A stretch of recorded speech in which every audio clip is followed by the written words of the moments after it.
is up? Hopefully you guys are having a wonderful day. Back with some more Final Fantasy VII Rebirth gameplay for you.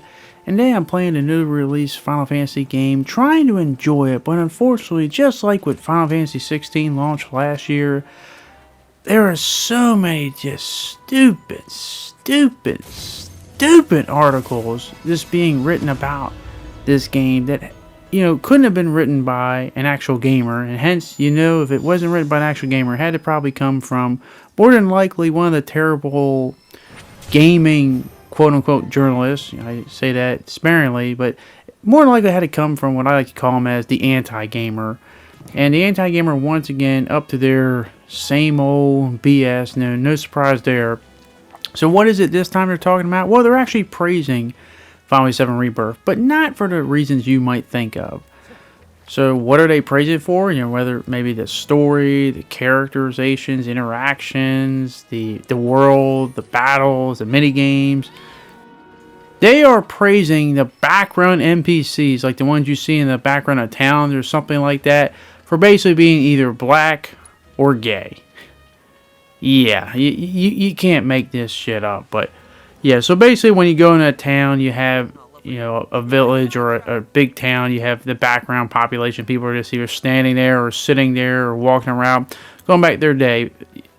They're basically saying it's so great that these characters in the background, background NPCs that have hardly any impact on the game, just the mere fact that they're either black or they're gay is great for, inclusion, representation, diversity, whatever. You've heard the same ordeal last 5+ years. And I'm just thinking, wow, of all the things to be proud of with this game, to be happy with this game, that's what you're praising it for? Disappointed, but not surprising. Coming from an anti-gamer, there is no surprise there. But basically, I'm going to be covering 2 articles. The first one was that came out first was the gay article, and I wanted to do that, but I held off on it. Like, maybe not. But the fact that it got brought up again in this article about the black NPCs in the background, I was like, you know what, might as well get it now, because they both tie in perfectly together with each other. And once again, it just goes to show you that these people, why do I call this, whatever you want to call journalism, I say that loosely, why I call the gamer the anti-gamer, because these articles aren't written by people who love and enjoy games. They're written by people to act like, oh my god, blacks and gays have been oppressed for, according to them, like thousands and thousands of years by JRPGs, because they're not included mainstream, as anyone who honestly plays them was literally feeling so terrified because we didn't have enough blacks or we didn't have enough gays. But let's go with the black one first. Basically saying that, hey, if you're a JRPG fan, you've been out of luck with black characters for such a long time. Now, can I ask a logic question? I'm a simplistic person. I like to keep things simple. When I play a game, what are things I look forward to in any game? I look forward to, maybe the gameplay is fun and cool, the story, the characters, the dynamics in the gameplay, the world, what cool unique features there might be. Maybe there's multiplayer elements to it or cooperative. How long an average adventure is going to take. Is there replayability? Does anyone is that a long lost art? Apparently, I know most normal people would agree with what I just said. That's what you're looking for of any game. Does anybody honestly look at a game and be like, I like the game, it's cool, but I just wish that the people were black or whatnot, or whatever race you want them to be. No, I don't care what race they are. I care about whether, because the thing I always get annoyed by these articles is they want to sit there and say, oh, we had them black, that's great. So you just want them to be black just for sake of being black. And they mentioned the one thing I do agree with. They're saying we'd rather have background NPCs that are black than just a forced black character in a role. And I do agree with that. That's one of the few things I do agree. But how is having just the NPCs in the background being black, how is that such a great thing? The average person is not going to be sitting there, as you'll see with these articles, they're not going to be sitting there analyzing every single detail of all the background NPCs that you saw in the earlier clip, where they're just like, in this town. Most normal people are basically going to be going into town, the hub, to see like, hey, what quest they got to do, what mission objectives they got to do, like where's the shops to buy whatever weapons, materia, etc., etc., etc. Maybe they got a quest to do with a party member, interact with the party member, or play the the fun mini game on Queen's Blood, I believe, or I think it's Queen's Blood or Blade. I'm sorry, I'm getting mixed up, but fun, addicting game. I'm actually enjoying that a lot right now. But that's what they're going to be doing. Like, they're going to be enjoying stuff like that.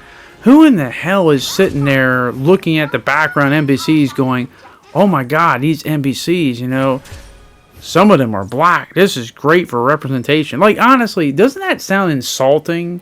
Like, so just having background NPCs, that makes it great, because they're basically saying, oh, because there's so many black people in the world, that's just great for the world dynamic. It's like, dude, I don't give a shit.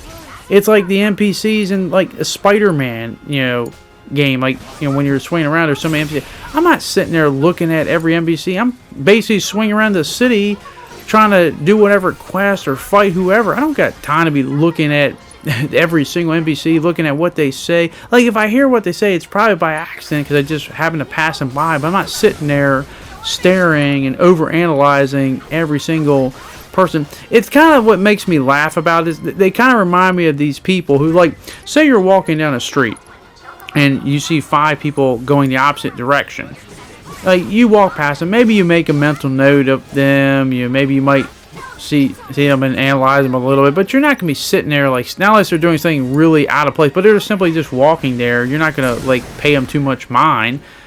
But these people that write these articles, oh, no, they got to overanalyze them like they're a Terminator robot. They're looking at them and saying, oh my god, there's 2 blacks, 2 whites, 1 Asian, there's a few homosexuals and a heterosexual, there's one that goes both ways, there's a transgender, there's a black female. Like, they're overanalyzing every single solitary detail, not about their actual characterization, but just about their ethnics and stuff like that, and their sexuality, and their I'm just like, what the hell, like why? But that's the stuff that matters to them. They don't care about good characterization. They just care about whether you're black, whether you're gay, straight, bisexual, whatever you call it, transgender. That's the stuff that matters to them. And they think that all these people, because, all these people that happen to be black or gay, they're all the same. Because they're like, oh, this is great, having black people in the background NPC. That's great representation.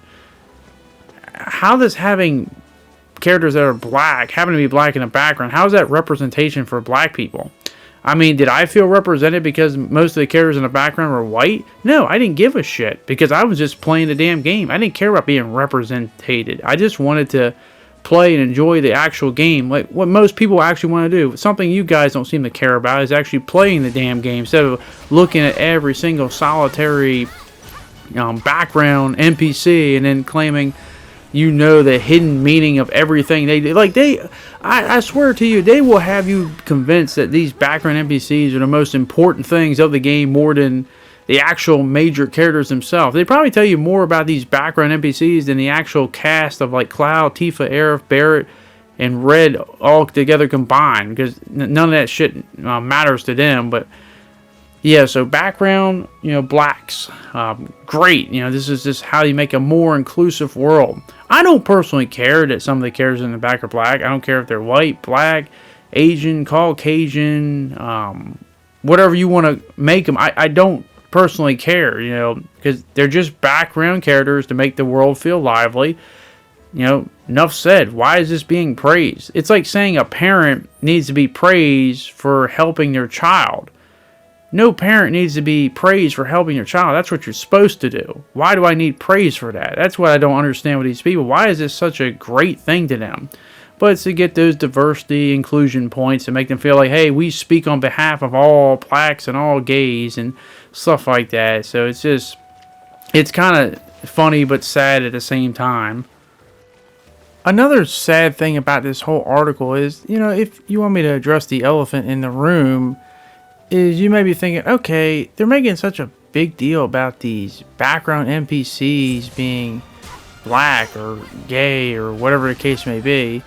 You know, what about looking at the major characters? One of the major important characters of Final Fantasy VII for this example would be Barret.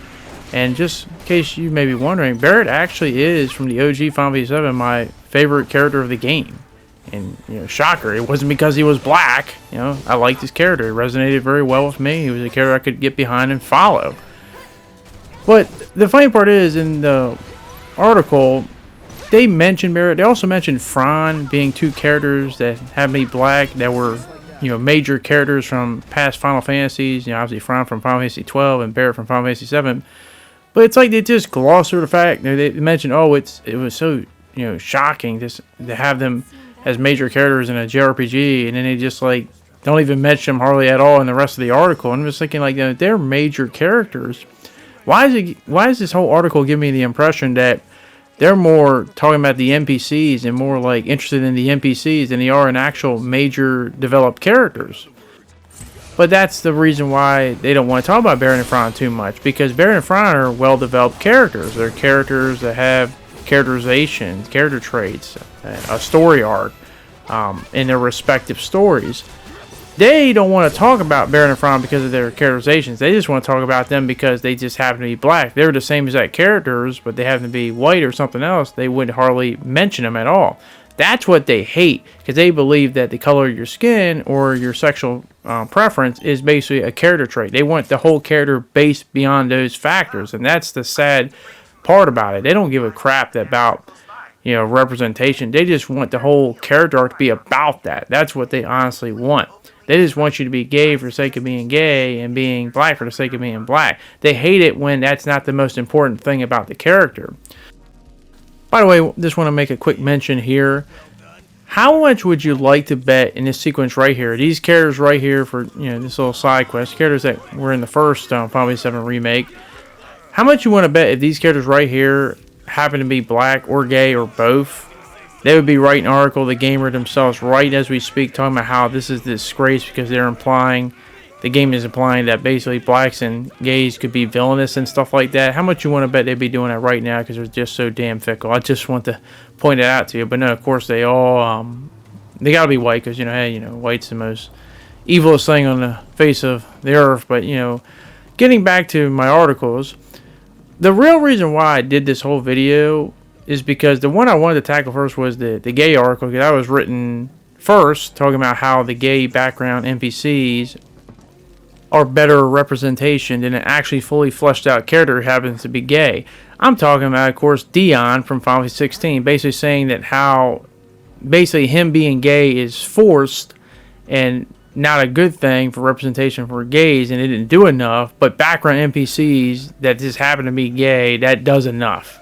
Yeah, that's kind of doesn't make a lot of sense. Dion is a fully fleshed out character and one of the best of Final Fantasy 16. I mean, people love Dion.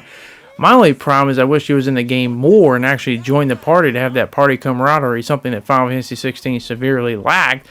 But no, what the gamer hates is the same thing with Barret and Fran. They hate the fact that Dion being gay with Terrence is not the whole forefront of his whole character. They hate the fact that it's not the thing he talks about 24/7. They hate the fact that Dion has a actually story and that him being gay just happens to be his sexual preference. It's not like it's the forefront of everything.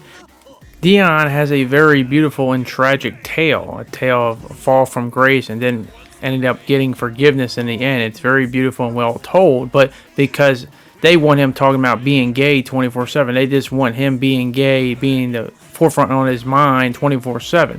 I mean, you know how much I love Clive and Jill's relationship. Is them being straight at the forefront of their whole mind? No, they just happen to be straight. They're their own characters, just like Dion. They have their own goals and ambitions, and they go about it in unique, different ways. They just have to be straight, just like as Dion just had to be gay, but it's not at the forefront of their characters. That's the thing that the gamer just doesn't seem to understand at all. Can I ask you a logic question? Like, I happen to be white and happen to be straight. Am I celebrated for being white and straight? No. Nor would I want to be celebrated for being white and being straight. I want to be celebrated for actual things I accomplish in life, things I do, my actions, not the color of my skin or my sexual preference or something like that. What is there to be celebrated about that? Like if I'm a gay or black person, when it came to maybe possibly both, like basically you're just saying, hey, you know what? We don't care about your actions, what you do in real life or in a story of a video game. We just care that you're just black because, you know, that was the way you're born, or you're gay because that's your sexual preference. Like, that's all we care about. We don't care about developing characters, having a good storyline. That's representation to us, because apparently, as I said, all blacks and all gays are all the same. They're all the same. There's no distinction between them. There's no characterization between the individual itself. You know, I am my own unique individual. I have my own unique taste and things I like, things I don't like. Every human being on the planet is different.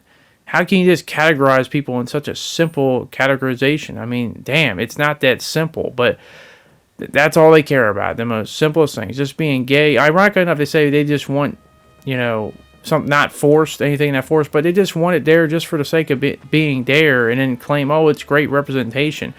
I just want to play fun, entertaining games, and if they happen to be gay and happen to be black, it doesn't matter as long as it's a fully fleshed out character. And saying that characters like Dion and Barrett are just, you know, not good enough representation, but these background NPCs are, doesn't make a damn bit of sense whatsoever. But as I always like to say, that is my opinion. I want to hear your guys' opinion. Are you someone that gives two craps about whether the character's skin color, their sexual preference, or you just want to play games that you think are fun, entertaining, and the characters who maybe happen to be gay or black are actually good characters and actually matter in a story instead of background NPCs just there just to fill the world? Let me know down in the comment section down below. But thank you very much for watching. Hopefully you guys did enjoy this video, and hopefully I can see you guys back in the next one. Thanks, and I'll see you all later. Peace.